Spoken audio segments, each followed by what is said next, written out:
वालेकुम, कैसे हैं? खैरियत से हैं सब लोग? ठीक ठाक हैं और बिल्कुल उम्मीद करता हूँ ठीक ठाक होंगे। जी हाँ, और कल से होने जा रहा है इंडियन प्रीमियर लीग का आगाज़। बहुत ज़्यादा इंतज़ार था इंडियन प्रीमियर लीग का और यकीनी तौर पर इंडियन प्रीमियर लीग से रिलेटेड बहुत कुछ चल रहा है। मेरे पास भी बहुत सारी चीज़ें आ रही हैं मुख्तलिफ़ प्लेटफॉर्म से कि यार बताइए, तैयारियां हो रही हैं। आई थिंक के पाकिस्तानी मीडिया में भी तैयारियां हो रही हैं। जी हाँ, बिल्कुल इसमें कोई गलत बात नहीं है कि लोग अपने अपने तौर पर जानना चाहते हैं कि यूनाइटेड अरब एमिरेट्स में क्या हो रहा है, कैसे हो रहा है और क्यों हो रहा है। और कल बहुत बड़ा मैच है। ये जो टीमें खेलेंगी, अगर मैं आपको बताऊं कि जब रियल मैड्रिड और बार्सिलोना खेलते हैं ला लीगा में, फुटबॉल में, तो भाई वो कहलाता है अल क्लासिको। तो अल क्लासिको है ये इंडियन प्रीमियर लीग का, बिल्कुल। और ये क्लासिको है यकीनी तौर पर एक ऐतिहासिक मैच होता है जब भी मुंबई और चेन्नई खेलते हैं। 7 टाइटल्स जो है आउट ऑफ 12 अब तक शेयर किए हुए हैं इन दो टीमों ने। तो बात यह है कि मोर देन 50% या मोर देन 60%, ऑलमोस्ट 60% टाइटल्स इन दोनों फ्रेंचाइजीज ने जो है जीत रखे हैं। इसलिए इंडियन प्रीमियर लीग की अहमियत, उसकी इफादियत बढ़ जाती है। तो थोड़ा सा अगर मैं बात करूं कि आज मुंबई और चेन्नई पर, तो यकीनी तौर पर स्टीफन फ्लेमिंग जो है वो यही कह रहे हैं कि हर खेल जो है वो अपना हमारे लिए वही है, अवे गेम है।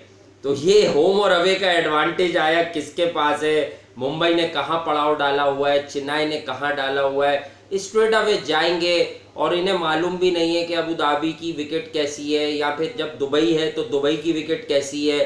तो ये बड़े प्रॉब्लम्स होने वाले हैं चेन्नई को भी और मुंबई को भी। तो अब आप देखें कि कमाल की बात यह है कि दोनों आउटफिट रेडी हैं, तैयार हैं। क्या करती हैं, कैसे करती हैं, ये तो खैर अब यही दोनों जानती हैं। हाँ, हम इनकी जो है वो प्लेइंग 11 पर डिस्कशन ज़रूर करेंगे। आई थिंक कि इनके पास ऑस्ट्रेलवी क्रिस लिन है जो कि बहुत टैलेंटेड स्ट्राइकर है, बड़ा ही ज़बरदस्त प्लेयर है, माजी में खेलता रहा है यहाँ भी, अभी पाकिस्तान सुपर लीग में भी मौजूद था लास्ट टाइम वो, और बैन डंक के साथ मिलकर एक आध जगह उसने अच्छा परफॉर्म किया। तो बात कर ले, फिर भी मुझे नज़र आता है कि इनकी प्लेइंग 11 में क्रिस लिन जैसे प्लेयर की जगह बननी बड़ी मुश्किल हो जाएगी, क्योंकि इनके पास जो सबसे रिलायबल चीज़ है, जो विकेट कीपिंग ऑप्शन भी देता है इनको, वो क्विंटन डिकॉक है। अगर मैं बात करूं कि मैं मुंबई की टीम्स क्या नज़र आएगी और चेन्नई की, तो आई थिंक कि रोहित शर्मा के साथ डिकॉक होगा। और आई थिंक कि सूर्या कुमार यादव, उम्र भी बहुत ज़्यादा नहीं है, हाँ तजुर्बा है, सब चीज़ें हैं, एक गो से और मिलने वाला है, ऐसा लग रहा है, इत्तलात आ रही हैं कि एक गो से और मिलने वाला है ऊपर, यानी कि शायद वन डाउन पोजीशन पर कि इनिशिएटिव मिले तो वो मोमेंटम को लेकर चले। और आई थिंक कि यहाँ यादव का काम होगा कि मिनिमम उसको 135-40 प्लस से रन्स करने होंगे, ऐसा मेरा मानना है। ईशान किशन आएंगे फिर, अगर होता है, लोकल टैलेंट की बात कर रहे हैं, या फिर वही हमने बताया था कि या तो किशन आएगा या फिर कोई और। कैरन पोलार्ड मौजूद है, हार्दिक पांड्या मौजूद है, साथ पर फिर क्रूनल हो सकता है, क्योंकि यहाँ आपको अपनी स्पिन की ताकत को भी देखना है। Nathan Coulter Nile, Rahul Chahar और बुमराह और बोल्ट। तो आई थिंक कि चहार, क्रूनल, पांड्या और फिर ये जो आपके 3 पेसर, जो ट्रिकी पेसर है इसमें बुमराह के स्लोअर वन भी करेगा और बाउंसर भी करेगा, स्लो बाउंसर भी करेगा। तो आई थिंक कि ये ऑल एंड ऑल एक अच्छा बन जाता है पेयर। कैरन पोलार्ड भी जुगाड़े लगा लेते हैं बॉलिंग में, लेकिन आई थिंक कि बहुत ज़्यादा इफेक्टिव साबित होंगे, इस बात की कभी गारंटी नहीं होती। वो जब स्लो करते हैं बाउंसर तो वो बहुत ही ज़्यादा स्लो कर देते हैं, मैंने अक्सर उनकी थोड़ी सी माजरत के साथ भाई मार लगते हुए देखी है।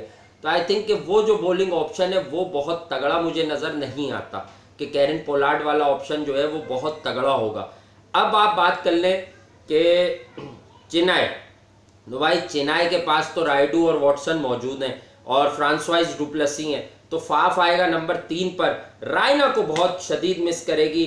हाँ, ये हो सकता है कि महेंद्र सिंह धोनी, क्योंकि अब उनकी शायद ये आलमी क्रिकेट से तो अभी रुखसत ली है उन्होंने, लेकिन शायद ये किसी भी तर्ज की क्रिकेट में उनकी आखिरी बारी हो। तो उम्मीद की जा रही है कि वो जो खला पैदा हो रहा है सुरेश रैना वाला, तो ये उसे खुद ही पुर करें नंबर 4 पर आकर, और नंबर 5 पर फिर जो है ज़्यादा आ जाएंगे, मतलब with all his experience and flix, समझ रहे हो। वो टची प्लेयर है और बड़ा मतलब अपना मूड का प्लेयर है वो, और पावर पैक प्लेयर है। अगर उसको यूनाइटेड अरब एमिरेट्स की कंडीशंस में वो एडजस्ट कर गया तो फिर रन्स बनाएगा वो नीचे आकर। जी हाँ, क्योंकि यहाँ आपको ऐसे ही प्लेयर्स चाहिए, बस डिपेंड करता है कि वो कब आता है विकेट पर। वही मैं आपको बता रहा हूँ कि यहाँ पर फिफ्थ यूएई में आप खेल रहे हैं तो एक नई बात सुन लीजिएगा, ये आपने नहीं सुनी होगी। आपके नंबर 4, 5, 6 यहाँ पर तगड़े बैट्समैन होने चाहिए जो कंसोलिडेट भी करें और वक्त पड़ने पर तगड़ी हिटिंग करते हो, वरना अदरवाइज आप किल हो जाएंगे। कोई भी टीम है, जितनी भी बड़ी तुर्रम खान 11 है, वो किल हो जाएगी। ये आप लिख के दे दूं मैं आपको। क्यों? क्योंकि नीचे आकर रन रुकेंगे। 1.5 साल से अगर यूएई में खेले गए मैचेस का थोड़ा सा एक रफ एनालिसिस कर लें तो 140-45 ये वहां पर एवरेज टोटल रहता है। तो ये एवरेज टोटल रहता है यूनाइटेड अरब एमिरेट्स में, ठीक है। अब आप देख लीजिए कि यूनाइटेड अरब एमिरेट्स में रन्स क्या बनते हैं। अगर ये 140-50 वाला टूर्नामेंट साबित होता है, जिसका इम्कान है और उम्मीद जाहिर की जा रही है, तो फिर इस टूर्नामेंट में बिल्कुल ही बहुत सारे लोगों की अहमियत खत्म हो जाएगी। यहाँ पर फिर वो स्पिनर्स आ जाएंगे, जैसे आज या कल या परसों, या इवन मैं भी बता रहा था कि यार मुझे भी वो बात तो करनी है जो ऑन पेपर है कि यार राहुल चाहर बहुत टैलेंटेड है, मैं उसे बहुत पसंद करता हूं। ये राहुल चाहर और 1-2 लोगों ने मिलकर 61 विकेटें ली हुई हैं, लेकिन वो जो एक्सपीरियंस की बात कर रहे थे, on the other hand Ravindra Jadeja की 108 विकेट्स हैं भाई जी, more than 100 wickets in IPL. तो एक ही स्पिनर जो है वो मुंबई के स्पिनर्स पर भारी है, ये बताने की बात हो रही थी कि ये तजुर्बा है, लैक कर रहा है। लेकिन हाँ, Rahul Chahar is a wonderful bowler, variety है। और आई थिंक कि राहुल चाहर जैसे यंगस्टर के पास, टैलेंटेड बॉलर के पास इस जगह से बड़ा मौका नहीं आ सकता था कि यार यूनाइटेड अरब एमिरेट्स में मुझे एक गो मिल जाए, कि जहां स्पिनर्स कहते हैं कि हाँ यार गर्मी होती है, सब कुछ होती है, लेकिन हमें यहाँ बॉल दो यार, यहाँ गेंद ब्रेक जरूर होगा, हमारी मर्जी से होगा। तो देखते हैं। उसके बाद बात कर लें ब्रावो की, कि ब्रावो आ जाएगा। फिर जडेजा का मैं आपको बता चुका हूँ, पीयूष चावला बहुत ज़रूरी है तजुर्बे की वजह से, और जब लिया है धोनी ने तो खिलाएंगे चावला को। उसके बाद दीपक चाहर, शार्दुल आ जाएंगे और फिर ताहिर आ जाएगा। तो आप ज़रा समझ लें, अगर इस यही लाइनअप उतर गई तो मतलब इमरान ताहिर और पीयूष 2 लेगी हो गए, एक रविंद्र जडेजा हो गया। उफ माय गॉड, आई थिंक कि अगर ये कोई स्पिनिंग विकेट बन गई है पहले दिन ही, तो भाई सीधी सी बात है, आई नो अबाउट एवरीथिंग के 10 में से आखिरी जो 10 मैचेस दोनों टीमों के माबैन हुए, 7 या 8 जीते हैं मुंबई इंडियंस ने, ठीक है ना। मुंबई के लिए चिनाई बड़ा तगड़ा उन्हें उठा देती है ना कि हाँ किसी से खेलना है। बहुत बड़ी टीम है मुंबई इंडियंस, इसमें कोई शक नहीं, आईपीएल की सबसे बड़ी टीम है। टाइटल वाइज भी के 4 जीती है, ऑन पेपर भी। लेकिन आई थिंक कि वो अपना गेम रेज ही वहीं करते हैं जब वो चेन्नई को देखते हैं, धोनी को देखते हैं, या रोहित शर्मा कहते हैं आ गए माही भाई, यहाँ प्रूफ करना है मुझे कि मैं बड़ा तगड़ा कप्तान हूँ, यहाँ मैं अपने रिसोर्सेज को सही तरह यूटिलाइज करूँगा, बताऊँगा। तो पैशन होता है ना। तो आई थिंक कि यहाँ पर आपकी ताकत का अंदाज़ा होता है आपको कि हाँ यार आपके पास कौन सी टीम है, आपके कौन से लड़के हैं आप जिनको यूटिलाइज करेंगे इन अ प्रॉपर वे। तो आई थिंक कि मुझे कल ये टूर्नामेंट बहुत मतलब एक कहते हैं ना बूम के साथ स्टार्ट होता नज़र आता है, और कोविड-19 से जो है वो रिकवर हो रहे हैं। चेन्नई के स्क्वाड से अच्छी खबरें नहीं आई थी, जैसे ही यूएई में पड़ाव डाला था बहुत सारे मैनेजमेंट के लोग असरअंदाज थे कोरोना वायरस से, और उसके बाद दीपक चाहर का सुना था, बिल्कुल फिर कंफर्म हो गया था दीपक चाहर भी हैं। और दीपक चाहर का असल में इसलिए भी ज़रूरी है कि रोहित शर्मा को आखिरी जो है ना 2 दफ़ा 3 दफ़ा आउट भी किया उसने 6-7 इनिंग्स में ना आखिरी। तो दीपक चाहर का होना एक साइकोलॉजिकल एडवांटेज है। आई डोंट थिंक सो कि वो कोई बनी बन गए हैं दीपक चाहर के, स्विंग करते हैं। असल में रोहित शर्मा को हमने देखा हमेशा लेफ्ट आर्म स्विंग बॉलर के अगेंस्ट अगर अर्ली ऑन उनको गेंद अंदर आता है तो वो प्रॉब्लम कर जाता है। इसी तरह चाहर भी स्विंग बॉलर है ना, यूं निकालता हो सकता है एक सीधा रख देता हो, तो बात यह है कि थोड़ा सा रोहित शर्मा को अर्ली ऑन, हर बैट्समैन के साथ कोई ना कोई प्रॉब्लम है। हाँ, उसे साइड करने में कुछ वक्त लगता है बॉल, लेकिन बात वही है कि कोई ना कोई गेंद आपकी वीकनेस बन जाती है कि आप अपनी बॉडी को ले जाकर कमिट कर रहे होते हो, अगर गेंद इन डिपर है तो वो प्रॉब्लम होती है। हमने अक्सर 2-4 दफ़ा ट्रेंट बोल्ट के अगेंस्ट देखा, 2-3 दफ़ा मोहम्मद आमिर के अगेंस्ट देखा कि रोहित शर्मा को अर्ली ऑन इनकमिंग बॉल पर थोड़ा सा प्रॉब्लम होता है लेफ्ट आर्मर्स पर। अब अगर राइट आर्मर पर किसी किस्म की कोई वीकनेस है, आई डोंट थिंक सो कि कोई वीकनेस होती है, वो होता ही है कि साइड्स नहीं होती, और जिस दिन पहला चौका मार दें तो उस दिन फिर आप देख लें 2018 का एशिया कप मारते ही रहे वो, मारते ही रहे वो, मतलब पाकिस्तान की बॉलिंग को। और इसी तरह से आप देख लें वो न्यूजीलैंड वाली सीरीज के रोहित शर्मा जैसी दाड़ 1-2 ओवर खेल गए, उसके बाद मारते ही रहे वो, चाहे फिर बोल्ट आ जाए या सऊदी आ जाए या किसी का बाप आ जाए, तो मारते ही रहे। बोल्ट तो था नहीं उस वक्त, तो बहरहाल लेकिन इंडिया में भी फिर बोल्ट को ये अगले वाले मैच में एक आध बार आउट होकर पिटाई लगाई 1-1.5 साल पहले रोहित शर्मा ने। तो ये क्लास की बात होती है। और आई थिंक कि कल का मैच स्टार्टर नहीं है मुंबई 2012-13 के बाद से, मेरा ख्याल है, अगर मैं गलत हूँ तो यार मुझे करेक्ट कर दे रहा, मुंबई शायद पहला मैच नहीं जीतता आईपीएल का, मोस्टली ऐसा ही हुआ है, मुझे याद है, ये मैंने कहीं से पढ़ा नहीं है लेकिन ये मेरे जहन में चीज़ के ऐसा है। तो बात ये है कि आप उसके बाद ज़रा ये बता दें कि आपकी फेवरेट टीम्स कौन कौन सी हैं, और कल के एनकाउंटर में यकीनी तौर पर मैं तो आपको कहता हूं कि एक होती है ग्राउंड रियलिटी, वो मेरा काम है, मैं उस पर अपना जो है अपनी एक्सपर्ट ओपिनियन दूंगा ग्राउंड देखकर, कंडीशंस देखकर के विकेट क्या बता रही है, मिजाज कैसा है विकेट का, क्या ये मज़ीद स्लो हो जाएगी, ये हो जाएगा। लेकिन मैंने एक प्रिडिक्शन करनी होती है इस दुनिया में हमें यूट्यूब की, कि हाँ यार हम क्या समझ रहे हैं। आई थिंक कि बैलेंस वाइज और कल का जो मैच है, लेकिन कल है पहला दिन, कल है पहला दिन, ये समझें आप, कल पहला दिन है। तो आई थिंक कि जो शुरू में विकेट्स होती हैं, जब पाकिस्तान भी किसी सीरीज में एंटर हुआ है यूनाइटेड अरब एमिरेट्स में, अपार्ट फ्रॉम टेस्ट सीरीज के किसी ओडीआई या टी20 में, तो आई थिंक जो फर्स्ट डे का विकेट होता है ना, वहाँ बॉल अच्छा आ रहा होता है, ज़रा लकड़ा होकर आ रहा होता है, लेकिन स्टिल स्लो सरफेस होगी। तो मैं फिर भी लग रहा है कि चेन्नई पावरफुल है, जो दिमाग की बात है तो जो है मुझे, लेकिन फिर भी ऐसा लग रहा है कि ये जो अनहोनी वाला टूर्नामेंट होने जा रहा है, ये मुंबई टूर्नामेंट जीतेगी या नहीं जीतेगी ये बात अलहदा है, लेकिन कल का एनकाउंटर ना जाने क्यों मुंबई इंडियंस उठा लेगी, ऐसा लग रहा है, क्योंकि उनको मालूम है कि उन पर किस किस्म की तनकीद हो रही है। लेकिन हाँ, इमरान ताहिर, पीयूष चावला और रविंदर जडेजा, मतलब यूनाइटेड अरब एमिरेट्स की अगर टिपिकल विकेट बनी हुई है बॉस, तो आसान बात नहीं है इन तीनों चारों को एक साथ टैकल करना, बिलीव मी और नॉट, ठीक है ना। और मैं आज बता रहा हूँ आईपीएल कौन जीतेगा, ठीक है, ये भी पहले ही बताना होता है ना हमें, ये तोते की फाल है भाई, ग्राउंड देखकर फिर कॉम्बिनेशन देखकर बात करेंगे।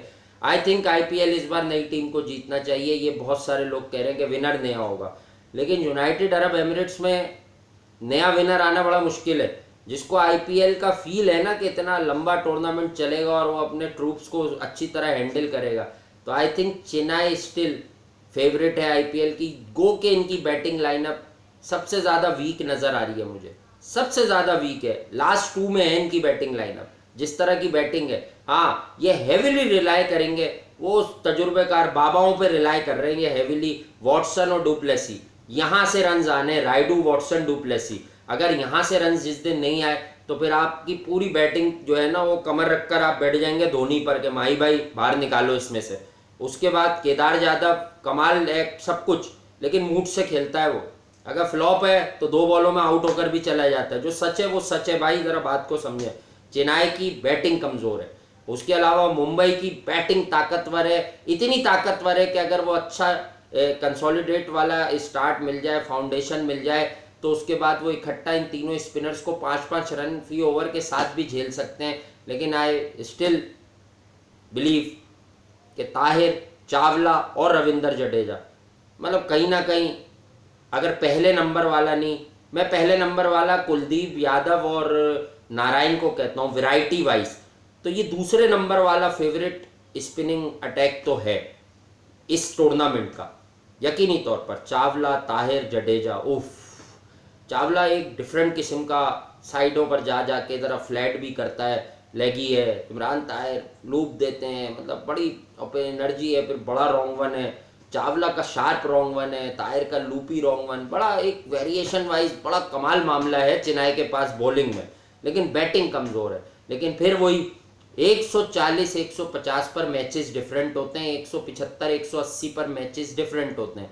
पहले तो ये मैच कितने का होने वाला है? आई थिंक कि ये पहला मैच है, ये जा सकता है 155 160 प्लस पर, यानी उससे बियॉन्ड भी जा सकता है। तो आई थिंक कि ये पहला मैच होने की वजह से अगर ये टूर्नामेंट के कहीं बीच में आकर क्लैश होता कि इन जगहों पर और मैचेस हो जाते, उन ट्रैक्स को इस्तेमाल कर लिया जाता, तो मुंबई के चांसेस जो है वो 30% होते। लेकिन अभी कल दोनों टीमें 50-50 पर शुरू करेंगी और आई थिंक कि ये पहला एनकाउंटर है, तो स्लाइट एज ज़रूर है in terms of their overseas players और मतलब the quality they have in their squad. Mumbai Indians को जो है ना एक बेनिफिट है, एक मतलब है थोड़ा सा कि पहला मैच है। अगर स्लोअर सरफेस होती है हद से ज़्यादा कि जो बाद में एक्सपेक्ट की जा रही है, तो चेन्नई के पास ये जो 3 स्पिनर्स हैं बॉस, 12 ओवर्स हैं ये, 12 ओवर के बाद फिर 8 ओवर में खेल नहीं तब्दील होता, यानी 8 ओवर्स में आप फुल लूट लेंगे तो 80 90 95। मुंबई को चेन्नई के खिलाफ या जितनी भी अपोजिशन चेन्नई के खिलाफ खेलेंगी इस टूर्नामेंट में, क्योंकि अब टूर्नामेंट सर पर आ गया, तो अब आप सुन लें ज़रा बारीक बात जो आपने कहीं नहीं सुनी। जितनी अपोजिशन खेलेंगी, अगर वही ट्रेडिशनल विकेट्स होती हैं जो कि होंगी, उनको चेन्नई के खिलाफ धोनी 11 के खिलाफ ये प्लानिंग करनी होगी कि इनके 8 ओवर्स जो पेसर्स करेंगे, 12 में से भी कुछ ओवर पेसर कर सकते हैं, इन 8 ओवर्स को हमने भरपूर कैश इन करना है, भरपूर मारना है। और वो भी 8 ओवर्स भाई, मैं इस वजह से कह रहा हूं, चावला ताहिर और वो 4-4 ओवर्स भी करा सकते हैं। फिर उनके पास ब्रावो है, बहुत मुश्किल है ब्रावो को भी मारना ऐसी कंडीशंस में, जितनी उसके पास वेरिएशन है। भाई दीपक चाहर और शार्दुल मिला के ही 2 ओवर करेंगे, लग रहा है 6 ऑप्शन हो जाएंगे इनके पास बॉलिंग में। तो चेन्नई की ताकत बॉलिंग है, और यूनाइटेड अरब एमिरेट्स में अगर आप एक्यूरेट बॉलिंग करेंगे तो आप 150 की जगह 135 पर भी 130 पर भी टीम्स को रोक सकते हैं।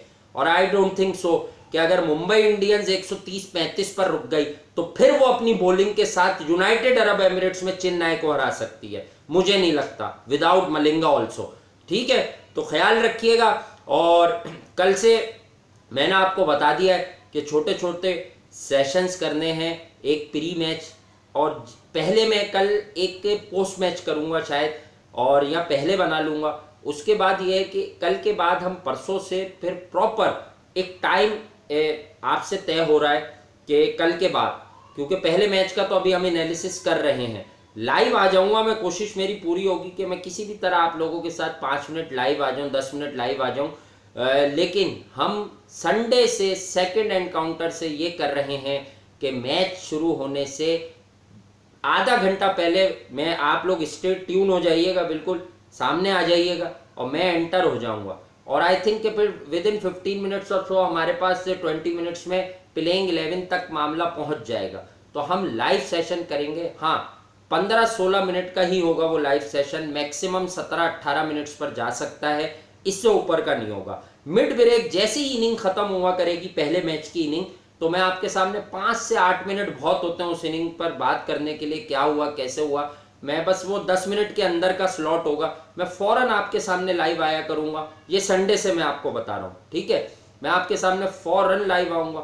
जैसे ही मैं लाइव आऊंगा हम उस इनिंग पर बात करेंगे और फिर चांसेस पर बात करेंगे कि जिसने पहले बैटिंग की अब वो किस पोजीशन में। उसके बाद जैसे ही मैच का लास्ट बॉल फेंकेगा, फाइनल, जी हाँ बॉल फेंकेगा, तो उस वक्त हम पूरी कोशिश किया करेंगे कि वो बॉल फेंक रहा हो। वो 99.99% मैचेस में लास्ट बॉल तक बात जाती नहीं है, तो 1-2 बॉलों पहले ही मैं लाइव आ जाऊँ, जैसे ही मैच खत्म हो मैं लाइव दिख रहा हूँ आपको, ताकि आप लोग ज्वाइन कर जाएं कि हाँ भाई मैच कौन जीता और कौन हारा। ये मेरा प्लान है, उसमें भी हम देरी ना करें, ठीक है। अब इसमें जो भी जिद्दतें हों, जो भी चीज़ों आप मुझे बता दीजिएगा, और ये वाली प्लानिंग की जितनी भी चीज़ें हैं ये आप कोशिश कीजिएगा कि वहाँ तो कमेंट्स में आप लिख दें, लेकिन कोशिश करें कि आप मुझे इनबॉक्स कर दें। ट्विटर हैंडल आप सबको पता है, WASAY, W @ W फिर WASAY, और इंस्टाग्राम पर आप सबको पता है कि वासे_H,